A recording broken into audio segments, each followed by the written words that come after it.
thought I was thinking that it was switch. That shit was crazy. It's just so short. So, Close enough with the mic.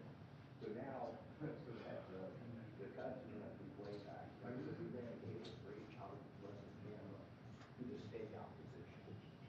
So now our head-on camera is plugged into the stakeout while we're going back. I just want to say, So we have a signal out. not you guys, it's me. Oh, I'm sorry. And there's nothing you can do about it, because it should always happen to us.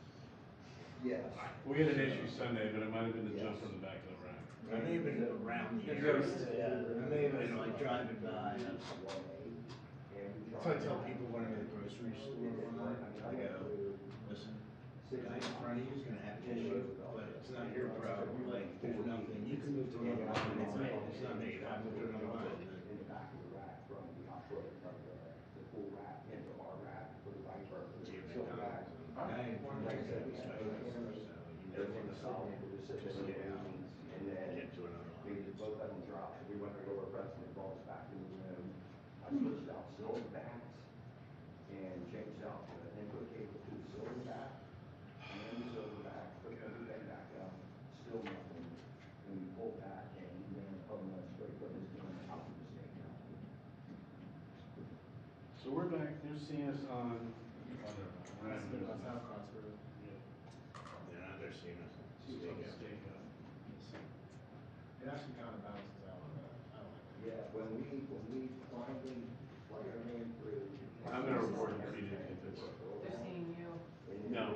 See me. Stake out camera. You're seeing me, you're seeing me on the stage. They're seeing this through the stakeout camera. I'm so sorry. But that is, Stakeout is a primary. it's good, yeah. But that's going live. But you could take that live. Yes. Yes. Yeah, Everyone we can can take take that live. that live from Got it. From that house, this will feed you. Okay, We're all well, set. Think of this as an oval, we're gonna do it. Suddenly. and this is just going through a really roundabout. We're gonna spray. Anything, so. He does not see the cut still, right? You're not gonna see You're not gonna it. see it. And so cuts are just, yeah, cuts are just. We gave up on the Amazon. Very good. He didn't. Yeah, we found. Yeah, there's something, but the crazy thing is, like, they're working and everything.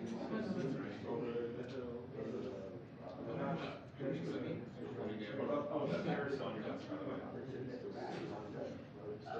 Terry's still on that? Oh, man. It's going pretty rare. This evening, actually, it's 3 bites in one every night. And 3 bites in any stop. From the cameras into the silver back. But So, some- yeah, we had a conversation. This is still like a Good discussion, actually. You guys aren't plugged in over there, No, right? that's not us. Let's live out here. We had a conversation about, the best food. This is still the Wi-Fi. We're plugged in, we're the only one that got. It's gotta be something. Not that. But I'm still plugged in on it. You guys haven't had a good evening. Man, it's still back to season. Yeah, I mean, I'm sitting there. It's compared to me. Everything, I mean, knowledge and check it out.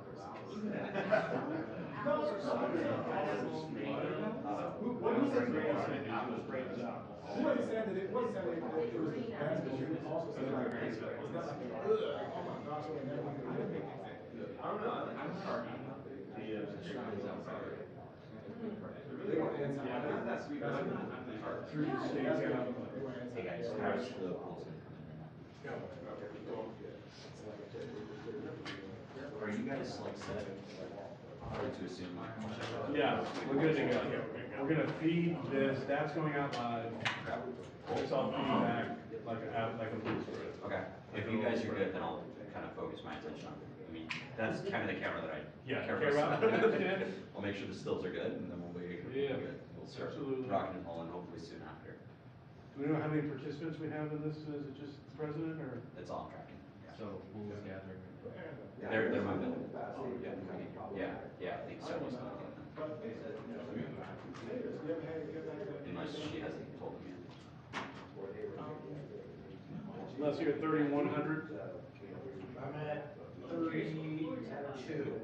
32? All right, fine. I'll go to 38. For me, it's probably top 5. Strawberries used to be my top nine, it's not my top nine. Austin, Joshua, if you want to do that data, well, I did express if I could- Chinese movie. Nobody should. patch it up in front. Apples. They're bringing in everybody else, right? Who's coming in? So, yeah, it's different than happening here. So, we got our shot out, like I said, it's going through. Stick out camera. So, but I'm gonna have to, hop off. I can, if you need me, I can call you back. Everyone, please silence your cell phones, please. All right. Double check your phone. Sorry. Go here. We had some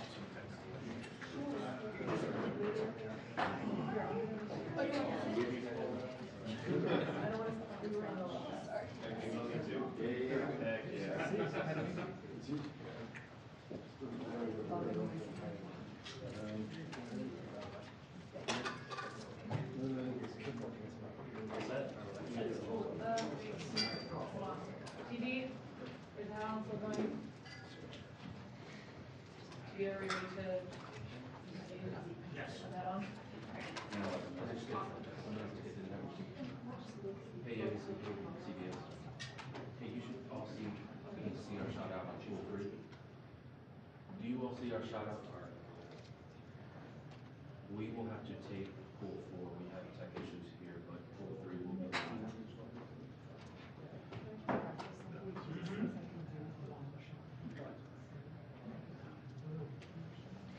Think they're all good, right? They see him? They see the head? Yes. Yeah. No, exactly, that is fine. The first sentence is in the one.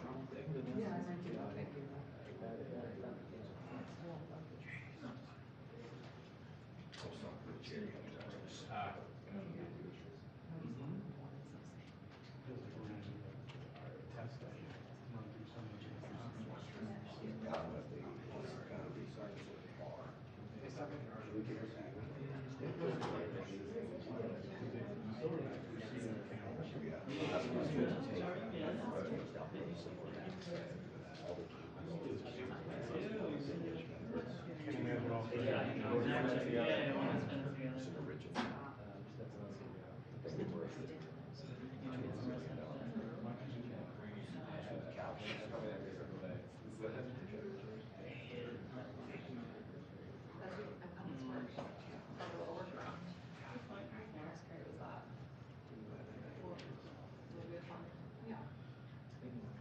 Got there, good thing we were delayed, honestly.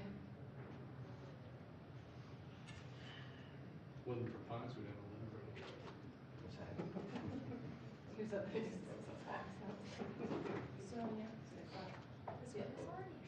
It's just gonna be around 6 o'clock anyway. Yeah, this is in house pool. One. It does seem sparse. I wonder if people didn't want to stay. Very serious. They know it's your last station access. Yeah, that's just true. Trying to be good. Out of respect.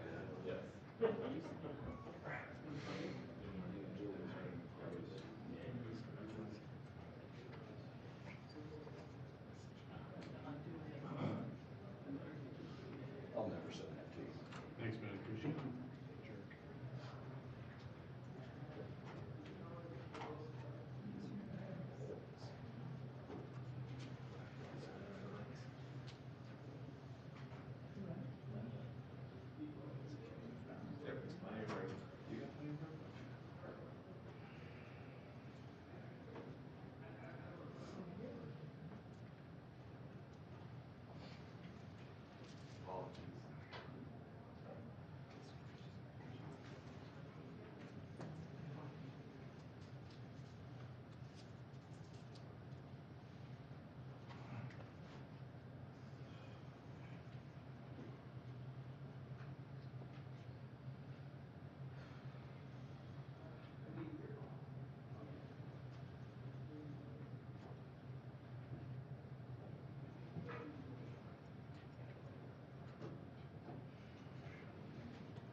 Hey, buddy.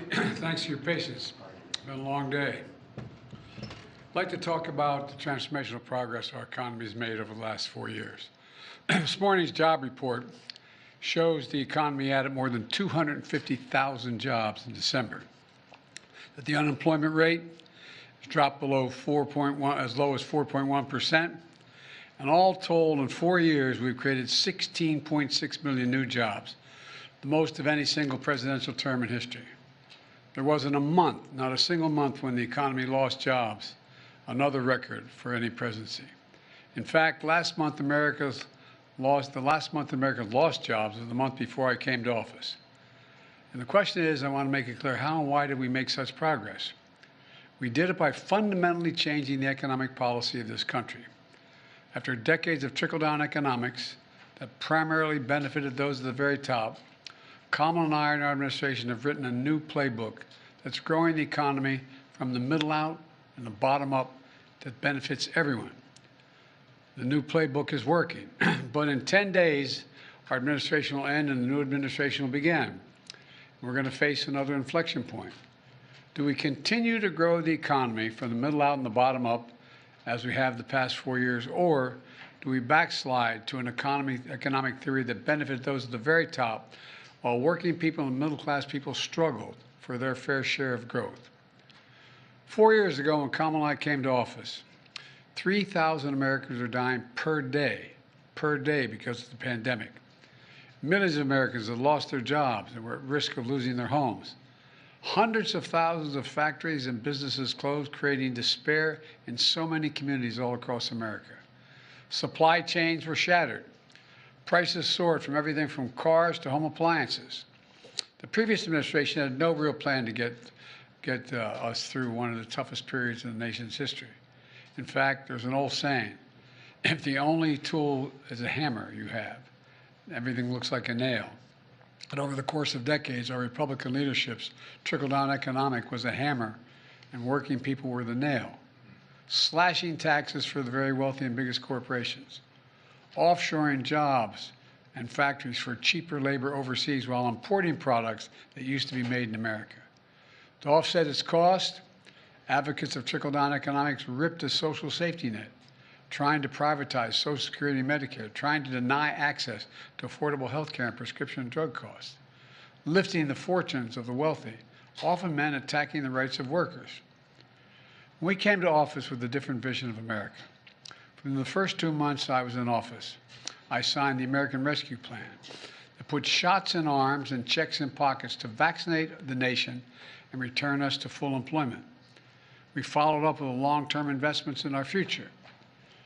My Investing in America agenda, which includes the Bipartisan Infrastructure Law, the CHIPS and Science Act, the Inflation Reduction Act, together mark the most significant investment in America since the New Deal. The Inflation Reduction Act alone is the most significant investment in climate and clean energy ever, anywhere in the world. And we make these investments. When we do, we buy American.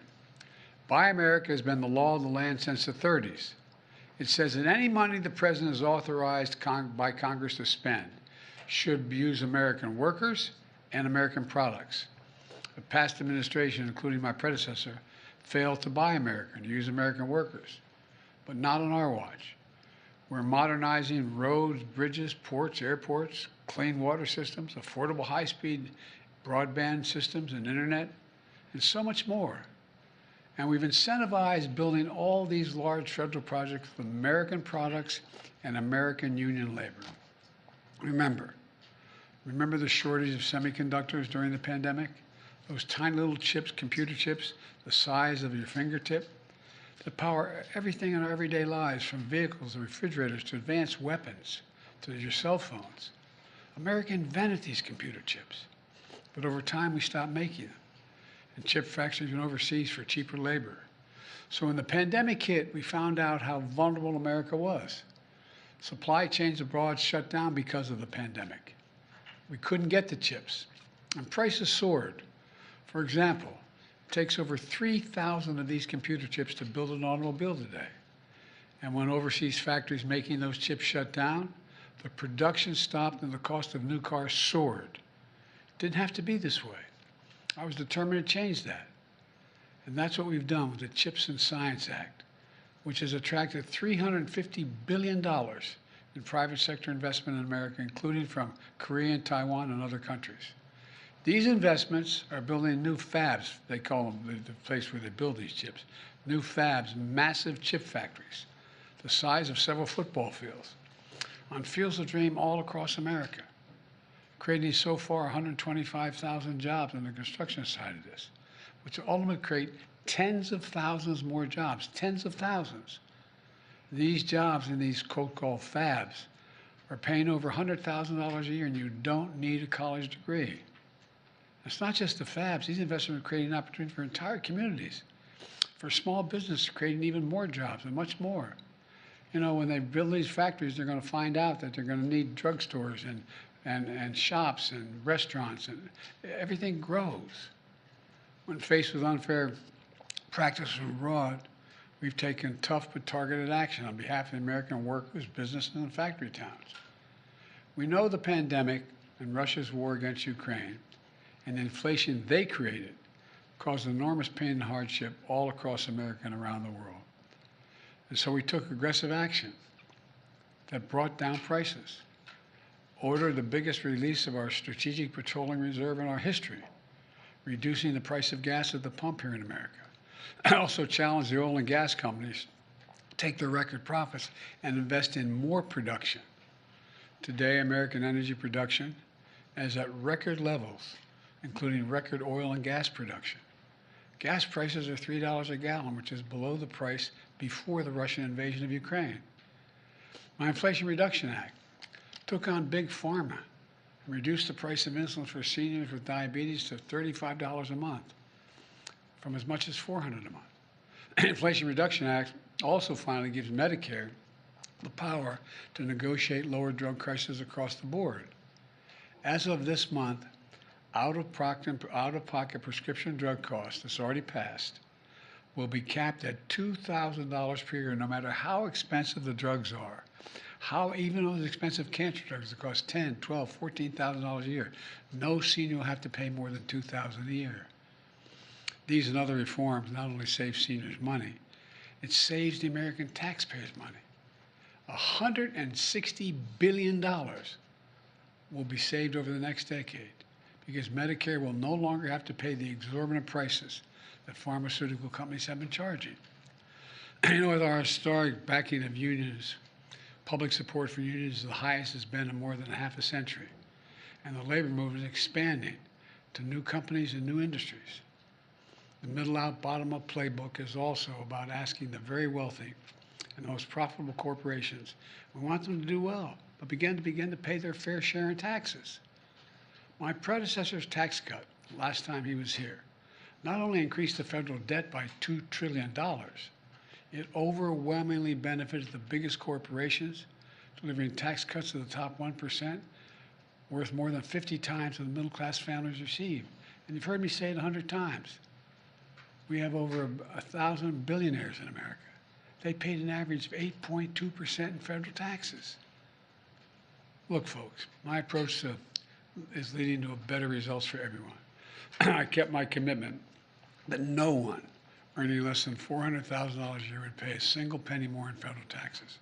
I fought hard to expand the child tax credit for working families that, when it existed, cut child poverty nearly in half. I expanded tax credits to make health insurance more affordable for millions of Americans enrolled in the Affordable Care Act. Because of our policies and confidence of entrepreneurs in our economy, we have also seen 21 million new business applications filed in our administration, the most in any single presidential term on record. And it's important because every single one of those applications for small business is an act of hope, believing in the country. There's so much more from our playbook. But the bottom line is we've come a long way from the crisis we've inherited. Let me close where I started. With this morning's jobs report, more than 250,000 jobs in December. In 4 years, the economy created 16.6 million new jobs, the most in any single presidential term. We've created jobs every single month I was in office. During my presidency, we saw the lowest average unemployment rate of any administration in the last 50 years.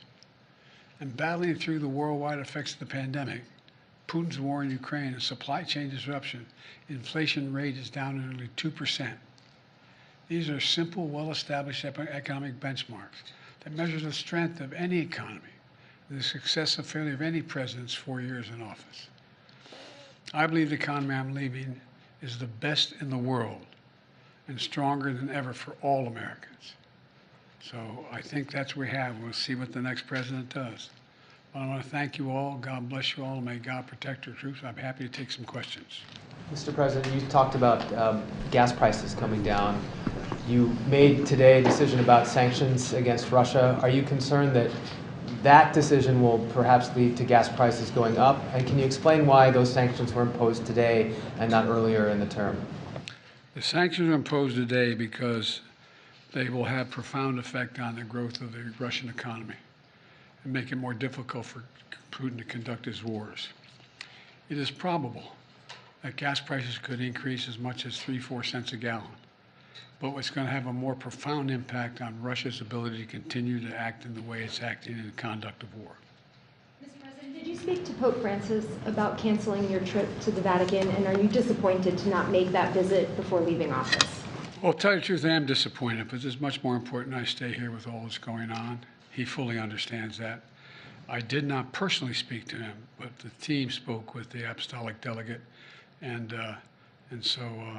I am disappointed. Mr. President, have you had any reaction to the President Trump's verdict today up in New York, and whether or not you believe that the punishment fit the crime? And also, sir, on pardons, have you ruled out a pardon for yourself or any other additional members of the family? For myself? Yes, sir. What would I pardon myself for? That's what I'm asking. No, I have no contemplation of pardoning myself for anything. I didn't do anything wrong. Mr. President, would you comment on Meta's decision to end its fact-checking operations in the United States? Is that a good decision in your opinion? Well, look, the whole idea of walking away from fact-checking, as well as not reporting anything having to do with discrimination regarding TPS, I find to be just contrary to American justice, the way we talk about one another. Telling the truth matters. I mean, I know I'm on national television, but you all are local reporters and national reporters. This is not a real question, but what do you think? You think it doesn't matter that they let be printed, where millions of people read it, things that are simply not true? I mean, I want to know what that's all about. It's just completely contrary to everything America's about. We want to tell the truth. We haven't always done it as a nation, but we want to tell the truth. And the idea that, a billionaire can buy something and say, by the way, from this point on, we're not gonna fact check anything. And when you have millions of people going online, reading this stuff, it is, anyway, I think it's really shameful. Mr. President, do you regret your decision to run for re-election? Do you think that made it easier for your predecessor to now become your successor? I don't think so. I think I would have beaten Trump, could have beaten Trump, and I think that Kamala could have beaten Trump, would have beaten Trump. It wasn't about, I thought it was important to unify the party. And when the party was worried about whether or not I was going to be able to move, I thought even though I thought I could win again, I thought it was better to unify the party, and it was the greatest honor in my life to be President of the United States, but I didn't want to be one who caused a party that wasn't unified to lose an election. And that's why I stepped aside, but I was confident she could win. You think she should run again? What your assessment is of how long Ukraine can last without further aid? In fact, your the end of American provisions for their? Well, I had a long talk with Zelensky today. And I think that as long as we continue to keep Western Europe united as it relates to Ukraine, that there is a real chance that the Ukrainians can prevail, because the cost to Russia is incredibly high. Over 600-some thousand dead or wounded. The Koreans they brought in is having high mortality rates as well. And I made it clear that I provided every bit of funding that authority I have as president to be able to do that now. And I know that there are a significant number of Democrats and Republicans on the Hill who think we should continue to support Ukraine. It is my hope and expectation they'll speak up and not agree to President if Trump decides to cut off funding for Ukraine. Did President-elect's position on that conflict influence your decision to enact the oil and other sanctions on Russia today? In other words, put more pressure on Russia at a point where the President-elect appears to be driving to the table? The truth of the matter is, no. But if it hadn't, if those other conditions didn't exist, it would have had an impact. I already decided that Putin's in tough shape right now. And I think it's really important that he not have any breathing room to continue to do the god-awful things he's continuing to do. And as I said, he's got his own problems economically. Significant problems economically, as well as politically at home. And so I decided to do everything I possibly could within my power and authority to give Ukraine every advantage it could have to be able to sustain support for an independent Ukraine. You said Vice President Harris would be able to beat, you said Vice President Harris had a good shot to beat Trump. Do you think she should run again in 4 years? I think that's a decision. I think she's competent to run again in 4 years. That'll be a decision for her to make. Mr. President, on Venezuela, the sanctions that your administration announced today, some are saying that they don't go far enough by not targeting the petroleum sector. Why was this administration hesitant to apply further sanctions to the oil and gas industry there? That's still being investigated in terms of what impact it would have and whether or not it would just be replaced by Iran or any other country. So it matters what would happen afterwards.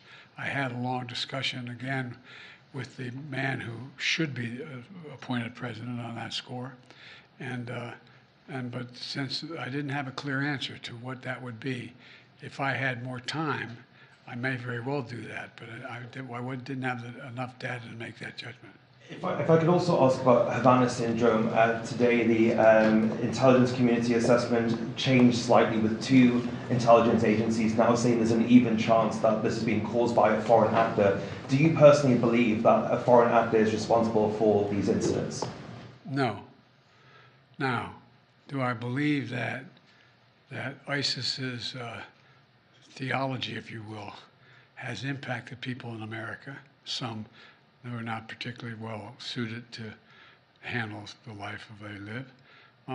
It has that effect. But I find no evidence, and I spent 17, 18 hours with the community right off the bat trying to determine whether or not there was any outside influence. And thus far, we find no connection between an outside player, individual. But that doesn't mean someone reading the malarkey that's going out there isn't influenced by it. Both these men, both in Nevada and in Louisiana, have been men who've had their own problems but not because they've been influenced by a specific individual. So my question was on Havana syndrome, not Nevada, sorry. On the Havana syndrome, the intelligence community today, part of their assessment changed, saying that there is now an even chance that the Havana syndrome cases and incidents, there's a foreign actor potentially behind them. Do you agree with that assessment? I don't have the full brief on that right now. I'm not going to comment on that. Do you have an update on Austin Tice in Syria and whether or not he's... The answer is I'm not going to respond to that because that's an active, ongoing issue. You know my attitude about getting prisoners released from abroad, and I'm not going to comment on that right now. Just one question again back on pardons and commutations. Can you just give us a sense of what other pardons and commutations you're considering in your last 10 days? Well, the answer is no, because two things. One is that it depends on some of the language and expectations that Trump broadcast in the last couple days here as to what he's going to do. The idea that he would punish people for not adhering to what he thinks should be policies related to his well-being is outrageous. But there's still consideration of some folks, nothing but no decision. Thanks, Have you talked about what kind of post-presidency?